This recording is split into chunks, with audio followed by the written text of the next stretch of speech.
Melihat adik MC tadi, saya teringat masa kecil saya. Seperti inilah saya. Waktu SD, SMP, saya sudah berdiri di mimbar. Saya sudah mulai dipercaya untuk jadi MC. Hidup saya di kampung sangat susah. SMP saya, pulang sekolah tidak pulang ke rumah. Saya lanjut ke Petabata namanya. Jarak dari sekolah saya itu kurang lebih 11 km. Nunggu PT-PT. Ada PT-PT kita sampai, kemudian masuk ke Sulengka namanya, kampung itu. 5 km. Ah, itu yang susah. Tidak ada PT-PT. Maka jalan kaki lah kita. Belum makan siang. Usia saya SMP. Jalan kaki menuju ke Sulengka untuk kerja sawah, bantu bapak saya yang menginap di sawah. Bikin rumah-rumah kecil, nginap di sawah. Yang saya ingat betul, kalau saya sudah selesai salat maghrib, ibu saya itu menunggu saya. Karena ibu saya juga tinggal di sawah. Selesai salat maghrib pulang. Jalan kaki 5 kilo. Bukan jalan aspal, tapi jalan yang ada batu cadasnya. Karena takut sepatu rusak, maka saya gantung sepatuku di sini, saya ikat, saya gantung. Pakai sepatu kulit asli, kulit kaki. Jalan 5 kilo ke Petabata, tunggu mobil untuk balik ke kampung saya, Desa Bumi. Kadang-kala sampai di rumah jam 10. Tidak langsung tidur, masih belajar. Saya tidak pernah membayangkan hidup saya bisa seperti ini. Tapi Allah kasih hadiah. Sebab apa? Sholat subuh di masjid. Tidak mungkin Allah sengsarakan hidupmu kalau kau rajin berjamaah. Tuhan apa yang kasih susah hidupnya hambanya, yang hamba tersebut selalu berjamaah di masjid, tidak ganggu orang. Padahal Allah maha pengasih, Allah maha penyayang, Allah maha pemberi. Tuhan apa yang kasih susah hambanya yang kalau dia baik agamanya? Cuma dites kau dulu, dikasih diuji kau dulu. Apa betul kualitas imanmu 24 karat? Apa betul imanmu mantap? Maka diuji dulu. Dalam Al-Quran salah satu firmannya, setelah kau beriman kepadaku, kata Allah, apakah kubiarkan kamu? Tidak, kuuji kau dulu. Ujiannya itu, datang kau salat subuh berjamaah di masjid. Allahu Akbar. Sepanjang jalan saya lihat orang datang ke masjid. Apa yang diharapkan itu, Pak? Kecuali imannya yang baik. Saya jauh-jauh, ada lagi lebih jauh, Jalan Bulu Ina. Jam 4 sudah tinggalkan rumah. Bukan mau ketemu artis, bukan mau dapat door prize, bukan mau dapat undian, tapi datang berjamaah di masjid. Apa panggilannya kalau bukan iman? Tidak ada hadiah. Syukur-syukur nanti ada sarapan bersama kalau selesai ini. Iya toh? Apa panggilannya kecuali iman? Kita datang ke masjid jauh-jauh. Itu bukan akal bicara, tapi apa yang bicara? Iman. Masa si Allah sengsarakan hidupnya orang yang begini? Masa si Allah persulit hidupnya orang seperti ini? Maka Allah akan kasih kau hadiah, tapi tidak cash. Allah uji kamu dulu. Benar tidak imannya ini? Jangan sampai 1 kali di 1 minggu. Jangan sampai hanya karena ada Ustadz Dasad. Tapi karena Allah ingin uji imanmu, setelah lulus, maqamam mahmuda, wakai derajatmu. Oh bagus Bitawa ini, lulus nih. Coba lihat kalau anak-anak kita mau ujian. Berat kan waktu kita kuliah sekolah? Berat. Ditinggalkan kampung ke Sudan. Sampai di sana makan ala kadarnya. Sampai di sana tidur ala kadarnya. Belum baca kitab. Lalu dikasih ujian, lulus. Ada tong itu PhD hadiahmu. Diangkat derajatmu. Diuji dulu. Setelah itu baru Allah angkat derajatnya. Allahu Akbar. Bapak-bapak bersyukur kalau punya anak seperti MC tadi. Namo matan risikolana anakmu. Makesi ngotona. Makesi bolana. Hah? Mega gajina. Dega ga numuruntuk lomak berejama ko masigi pacce. Tidak ada gunanya. Mobilnya mewah, rumahnya besar, gajinya besar, tapi tidak pernah kau dapat berjamaah di masjid. Alamat kau akan sial ketika kau dikubur. Siapa doakan Ki Pak kalau mati Ki? Siapa? Teman tak? Lihat di grup WhatsApp. Teman tak meninggal, menulis doa saja tidak, nah copy paste ji Al-Fatihah. Itu gambaran nanti kita kalau mati ki. Begitu mungkin juga kita kalau mati mungkin nanti. Paling hebat mi kalau nak kirimkan ki bunga duka cita. Lah ya apa jo bunga duka cita? Siapa doakan ki? Anak. Syukur ki. Setiap selesai sholat anak tak dari lisannya keluar Allahumma ghafirli wali walidayya warhamhuma kama rabbayani shaghira. Syukur sekali mak itu. Tapi kapan tidak pernah kita lihat anak tak datang di masjid? Alamat sial mak itu biaya ya anak tak. Dikasih sekolah mahal, kasih ke luar negeri, dijualkan tanah, pulangi tidak pernah datang di masjid. Cilaka orang tua yang begitu. Biar mi anak tak tidak gagah. Tidak muka seperti artis, tidak populer seperti artis, tapi 5 waktu ada di masjid. Kaya mak itu pak. Tidak sia-sia maki kita sekolahkan, jualkan sawah, berkeringat tiap hari untuk cari nafkah, sekolahkan anak. Insya Allah akhlaknya baik, ibadahnya bagus, kaya maki itu. Mana mau tena bupati, mana mau tena macale, mau dekat miring caleg lagi nih. Kentara itu caleg, kalau ada di warung kopi tidak dikenal senyum-senyum juga, caleg itu ya. Tapi saya pesan pak, jangan termakan hasutan yang menyesatkan. Ustadz, ulama, tidak usah berpolitik. Salah itu pak.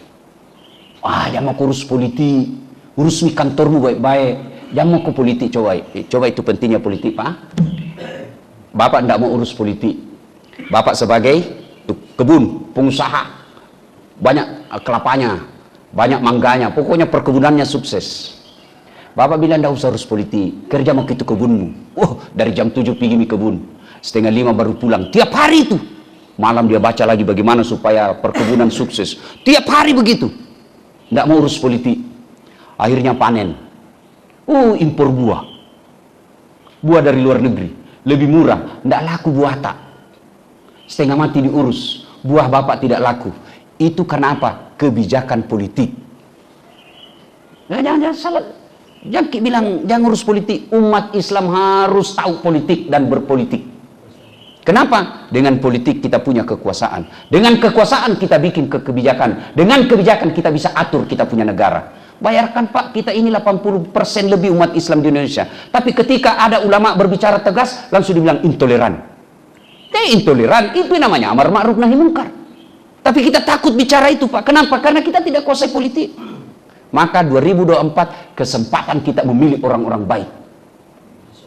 Jangan gara-gara 300.000 ada itu di Parepare kuliah diusir rumahnya, diangkat ki. Kenapa? Belasan tahun di tanahnya orang, tinggal gratis. Tiba-tiba ada orang kasih 300.000, yang kasih 300.000, nah pilih, nah lupa ini tanah gratis kok tempatnya diusir. Kok? Kalau bapak mau berpolitik minimal sampaikan kepada sahabat. Sampaikan kepada teman, sampaikan kepada keluarga di kampung. Jangan kok gara-gara uang 300.000 orang jahat kau pilih. Ini saatnya 2024 pak, kita memilih pemimpin. Bayangkan pak, akan datang nanti insya Allah mobil itu sudah mobil listrik. Dan bapak tahu sumber pembuatan mobil listrik ada 4, 3 di Indonesia. 3 di Indonesia pak, begitu kayanya ini Indonesia. Salah satu diantaranya nikel. Dan semua ada di Indonesia. Saya baru-baru pulang di Taiwan. Adek-adek, kau tahu Ji Taiwan? Kau tahu Ji? Antang belok kiri lagi. Wah, datang ceramah Pak, Masya Allah, Ustaz. Di sana putih-putih orang semua. Tapi susah cari orang berjenggot. Tidak ada orang kumis laki-laki Pak. Aku bilang sama itu timku, kalau dapat aku laki-laki berkumis, ku kasih ku hadiah. Dia nanti gatot Pak. Masya Allah. Tabligh akbar saya di sana. Saya bilang, andai saja negara kita diurus dengan baik, tidak ada bangsa Indonesia pergi cari nafkah sampai ke Taiwan.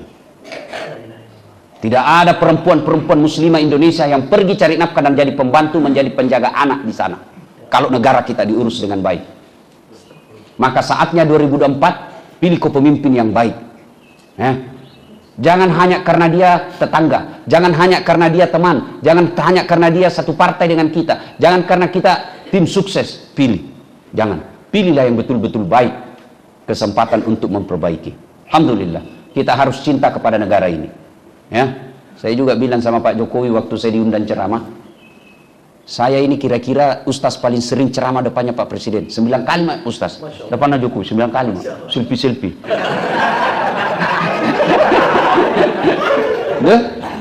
Saya bilang sama di depan Presiden, tidak ada rasanya negara seperti negara kita.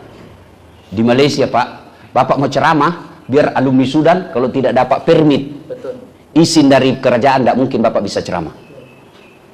Mau bangun masjid, biar banyak uangmu, tidak mungkin kau bangun masjid kalau tidak ada izin dari kerajaan. Coba kalau kita di sini, artis hijrah, baru 2 bulan belajar agama, banyak kafir-kafir lagi Pak. Itu jadi ceramah mikir kanan. Mau bangun pesantren di Malaysia, di Saudi, tidak mungkin kau bisa bikin pesantren tanpa izin dari kerajaan. Di Indonesia ada rumahmu di Bukit Baruga kosong, kasih kumpul anak menghafal Quran, jadi lagi rumah hafal Quran. Tidak ada izinnya. Coba di Indonesia, luar biasa nikmatnya di sini Pak.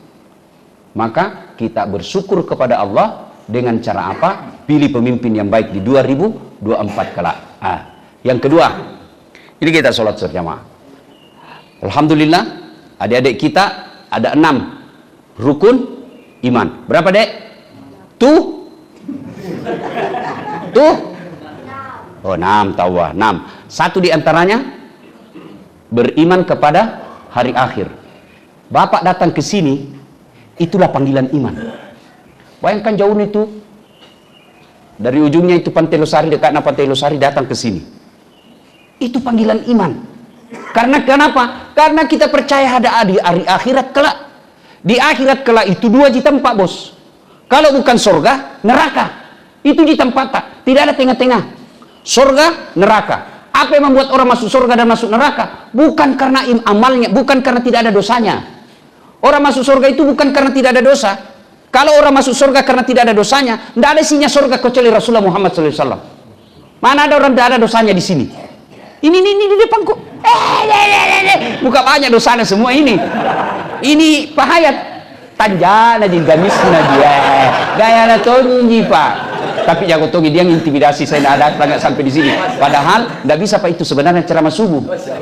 Intimidasi Kak. Langsung sebarkan playernya. Belum di ACC dah sebarkan nih karena harus ini karena datang kita bilang kita itu Ustaz Pabote. Bayangkan, tidak ada orang tidak ada dosanya Pak. Jangankan kita yang tinggal di Bukit Baruga, kadang-kala istri tak minta uang, dia bilang, tidak ada, biar bau-baunya ini tidak ada nih. Padahal sembunyi di kaos kakinya. Ya, banyak dosa kita Pak, Allahu Akbar. Mana ada orang tidak ada dosanya? Jangankan kita manusia biasa, para nabi dan rasul pun ada dosanya. Nabi paling pertama Nabi Adam. Apa dosanya? Dia makan buah khuldi. Turun lagi ke belakang, Nabi Nuh. Berdosa juga, gagal didik anaknya. Coba, itu para nabi. Apalagi kita. Jadi apa yang membuat orang masuk surga? Ditimbang injo amalkah? Ditimbang kebaikannya, mana lebih berat dosanya daripada amal kebaikannya. Timbang punya timbang. Itu nih manfaatnya sholat subuh. Ada sholat sunnah 2 rakaat sebelum sholat subuh. 2 rakaat 2 ji.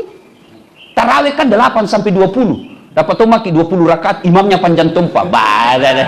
Dan bilang, coba mau pergi sana, tidak mau pergi tarawih lagi. Dan bilang, ini 20 rakaat baru panjang. Al-Baqarah baca sampai habis rakaat pertama. Ini tidak Pak. 2 rakaat saja sebelum subuh, apa ganjarannya Allah kasih Ki? Lebih berat dunia dan isinya. Bayangkan, ada nih punya tanah di sini. Kira-kira ada di sini Ustaz Fahru Rosi, ada di dalam kompleks ini punya tanah 50 hektar. Pengusaha dari Papua. Ada kira-kira tanah 50 hektar di kompleks ini? Tidak ada Pak. Tidak ada toh. Tapi dengan sholat sunnah 2 rakaat sebelum masuk waktu subuh, Allah kasih kau dunia lebih besar daripada dunia dan isinya. Allahu Akbar. Makanya itu, kalau mau kipi sholat subuh, nagoda itu setan. Sebentar pi, dekat je lagi rumahmu. 4 kali jago melangkah sampai mau. Sebentar pi. Supaya apa? Supaya Bapak tidak sholat subuh itu. Sunnah sebelum subuh. Allahu Akbar. Maka ketika ditimbang pahala itu, itulah yang kasih berat. Yang berikutnya, yang memperberat amal kita di akhirat kelak, salawat. Mas salawat kalau Nabi tak. Allahumma salli ala Sayyidina Muhammad wa ala Sayyidina Muhammad. Maka sambil nunggu waktu subuh, Bapak enggak usah dulu. Kalau perlu tutup itu, jangki buka ki begini. Karena kalau dibuka ki masuk WhatsApp. Pasti nah bilang saya tengah. Buka ki. Undangan warkop itu. Itu godaan setan. Maka ditutup ki begini. Kalau perlu simpan di mobil. Supaya dia tidak menggoda kita. Nah, masuk waktu subuh, nunggu kita 2 rakaat. Belum qaumat, itu kesempatan berselawat. Nah, ibu bapak saudara-saudara sekalian, kembali kepada sholat subuh ini. Apa keutamaan yang Allah berikan? Tadi itu lebih berat dari dunia dan isinya. Yang kedua, menurut hadis, itu orang yang datang berjamaah sholat subuh, Allah mudahkan rezekinya. Allah mudahkan rezekinya.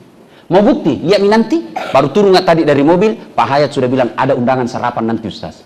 Belum Pak selesai ceramah itu ada undangan. Coba, Allah mudahkan rezekinya orang-orang yang datang sholat berjamaah subuh. Saya kasih contoh ya. Ini bukan mau sombong. Itu mobil saya pakai, kira-kira di Makassar baru 2, paling banyak 3. Dan hebatnya bukan saya beli. Apa? Kalau Allah, itulah yang disebut Allah mudahkan rezekinya. Saya pergi umroh. Namanya kalau mau rezeki. Saya mau pergi kamar. Tiba-tiba ketemu ada pengusaha di Jakarta yang punya itu gedung sentenial. Ali Idung namanya. Nah dia ini Ustaz Makassar yang beleng-beleng. Ya, kalau di Makassar kok dilempar kok.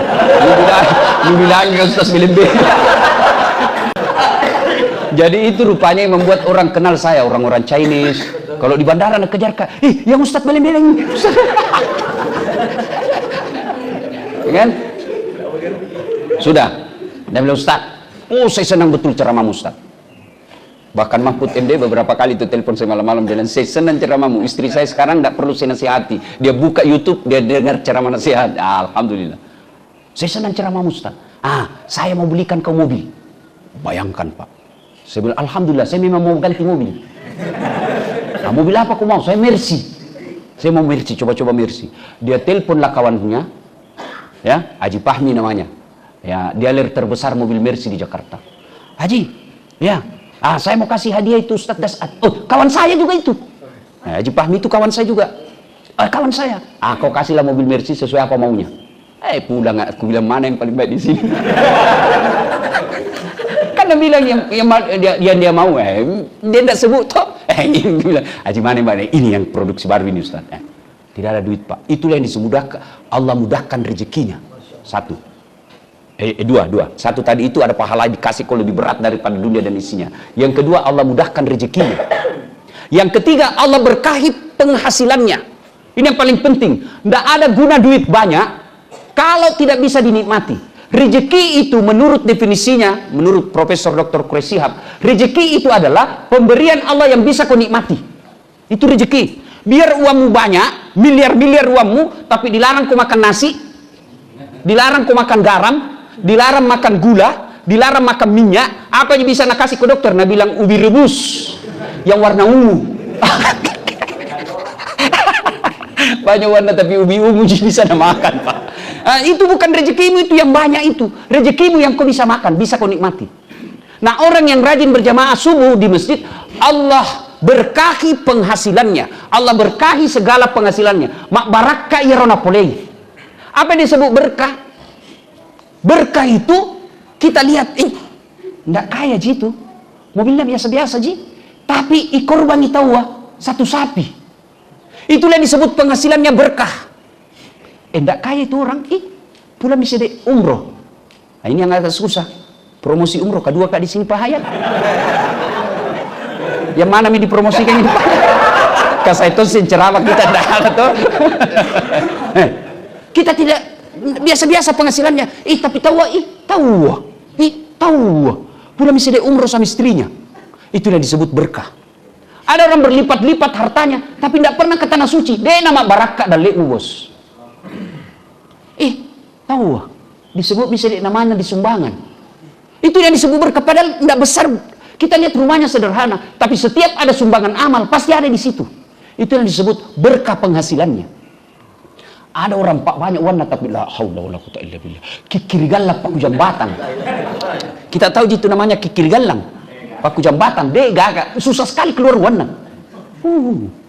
Natarik warna, lewat celengan Pak, natarik dompet, kasih masuk. Nah pilih itu yang paling kecil. Wih, dalam hatiku, banyak lembar nih, mau ambil ini. Ternyata ada cari yang paling kecil. Sudah masuk celengan, ditepuk pundaknya dari belakang anak muda. Pak Haji, hebat atau ini anak muda, 100.000. Si masuk, maka si masuk celengan. Pas masuk celengan, dia bilang anak muda kan, dia bilang, itu Pak, uang tak tadi jatuh dari dompet. Dia masuk dompet, masuk di celengan. Begitu sekek nah ada tadi panitia Pak. Dia bilang salah masuk ini Pak. Wah, ini yang disebut kikir galap paku jambatan. Allahu Akbar. Bapak-bapak yang bagus rumahnya memang mobilnya. Kira-kira kalau bapak meninggal, siapa yang pakai itu mobil tak? Siapa? Anak mantu. Ibu-ibu ini yang dengar di rumah, yang banyak emasnya. Kira-kira kalau ibu-ibu meninggal nanti, yang ibu-ibu di sebelah. Kalau ibu-ibu meninggal, siapa yang pakai emas tak? Hah? Anak, enggak, istri kedua Pak. Maka penghasilan yang berkah itu digunakan fisabilillah. Karena matahari sudah terang, bapak juga mau pergi kerja, hari Ahad ini mau pergi menggoes Pak.